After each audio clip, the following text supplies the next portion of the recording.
जी बोले, शौनक, अब शिव पुराण सुनने का व्रत लेने वाले पुरुषों के लिए जो नियम है उसे भक्ति पूर्वक सुने। नियम पूर्वक इस श्रेष्ठ कथा को सुनने से बिना किसी विघ्न बाधा के उत्तम फल की प्राप्ति होती है। जो लोग दीक्षा से रहित हैं, उनका कथा श्रवण में अधिकार नहीं है।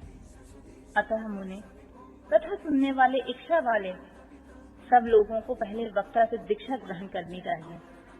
जो लोग नियम से कथा सुने, उनको ब्रह्मचर्य से रहना चाहिए, भूमि पर सोना चाहिए और पत्थर में खाना और प्रतिदिन कथा समाप्त होने पर अन्न ग्रहण करना चाहिए। जिनमें शक्ति हो वह पुराण की समाप्ति तक उपवास करके शुद्धता पूर्वक भक्ति भाव से उत्तम शिव पुराण को सुने। इस कथा का व्रत लेने वाले पुरुषों को प्रतिदिन एक ही बार हव्यान्त भोजन करना चाहिए। जिस प्रकार से कथा श्रवण का नियम सुख पूर्वक सच सके वैसा ही करना चाहिए। गरिष्ठ अन्न, दाल, जला, अन्न सेम, मसूर, भाव दूषित तथा बासी अन्न को खाकर कथावृत्ति पुरुष कभी भी कथा न सुने। जिसने कथा का व्रत ले रखा हो वह पुरुष प्याज, लहसुन, हींग, गाजर, मादक वस्तुएं तथा अमीर कही जाने वाली वस्तुओं को त्याग दे। कथा का व्रत लेने वाले पुरुष काम, क्रोध आदि 6 विकारों को, ब्राह्मणों की निंदा तथा पवित्रता को, साधु संतों की निंदा को भी त्याग दे। कथावृत्ति पुरुष प्रतिदिन सत्य, सोच, दया, मौन, सरलता, विनय तथा हार्दिक उदारता, इन सद्गुणों को सदा अपनाए रहे। श्रोता निष्काम या सकाम है, वह अपने नियम पूर्वक कथा सुने। सकाम पुरुष अपनी अभीष्ट कामना को प्राप्त करता है और निष्काम पुरुष मोक्ष पा लेता है। दरिद्र, क्षय का रोगी, पापी, भाग्यहीन तथा संतान रहित पुरुष भी इस उत्तम कथा को सुने।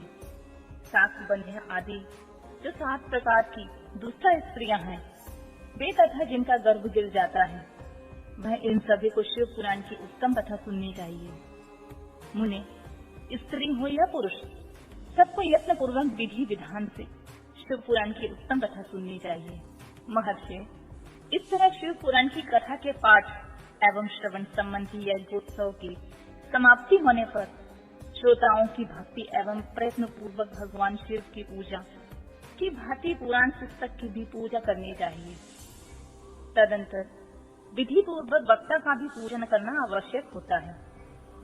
पुस्तक को आच्छादित करने के लिए नवीन एवं सुंदर बस्ता बनावे और उसे बांधने के लिए दिव्य डोरी लगावे, फिर उसका विधिवत पूजन करें। मुनि श्रेष्ठ, इस प्रकार महान उत्सव के साथ पुस्तक और वक्ता की विधिवत पूजा करके वक्ता की सहायता के लिए स्थापित हुए पंडित का उसी के अनुसार धन आदि के द्वारा उससे कुछ और कम सत्कार करें। वहां आए हुए ब्राह्मणों को अन्य धन आदि का दान करें। साथ ही गीत, वाद्य और नृत्य आदि का महान उत्सव रचाएं।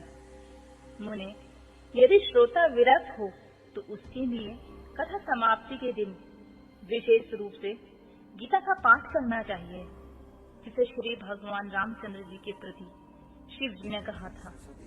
यदि श्रोता गृहस्थ हो तो उस बुद्धिमान को उस श्रवण कर्म की शांति के लिए शुद्ध होम हवन करना चाहिए अथवा गायत्री मंत्र से होम करना चाहिए, क्योंकि वास्तव में यह पुराण गायत्रीमय ही है।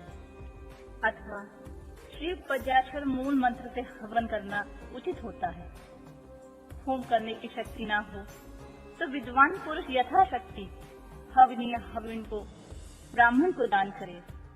न्यूनातिरिक्त रूप दोष की शांति के लिए भक्ति पूर्वक शिव सहस्त्र नाम का पाठ अथवा श्रवण करे। इससे सब कुछ सफल होता है, इसमें संशय नहीं है, क्योंकि तीनों लोकों में उससे बढ़कर कोई वस्तु नहीं होती है। अथवा श्रवण संबंधी व्रत की पूर्णता की सिद्धि के लिए 11 ब्राह्मणों को मधु मिश्रित खीर का भोजन कराएं और उन्हें दक्षिणा दें। मुने, यदि शक्ति हो तो 3 तोले का सोने का एक सुंदर सिंहासन बनवाएं और उस पर उत्तम अक्षरों में लिखी अथवा लिखाई हुई शिव पुराण की पोथी विधि पूर्वक स्थापित करें। तत्पश्चात पुरुष उसकी आवाहन विधि विविध उपचारों से पूजा करके दक्षिणा चढ़ाएं।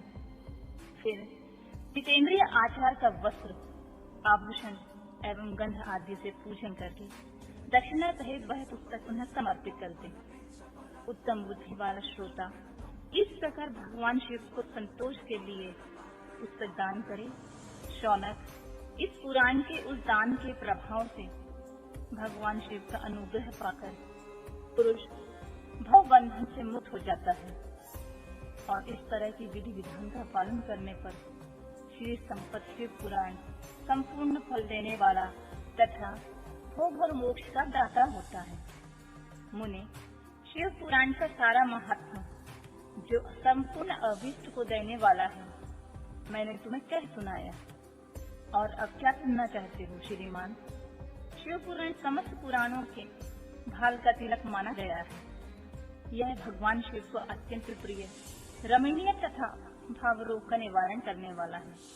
जो सदा भगवान शिव का ध्यान करते हैं, जिनकी वाणी शिव के गुणों की स्तुति करती है और जिनके दोनों कान उनकी कथा सुनते हैं, इस जीव जगत में उन्हीं का जन्म लेना सफल है। वे निश्चय ही संसार सागर से पार हो जाते हैं। भिन्न भिन्न प्रकार के समस्त गुण जिनके सच्चिदानंदमय स्वरूप का कभी स्पर्श नहीं करते, जो अपनी महिमा से जगत के बाहर और भीतर भासमान है तथा जो मन के बाहर और भीतर वाणी एवं मनोवृत्ति रूप में प्रकाशित होते हैं, उन अनंत आनंद घन रूप परम शिव की मैं शरण लेता हूँ।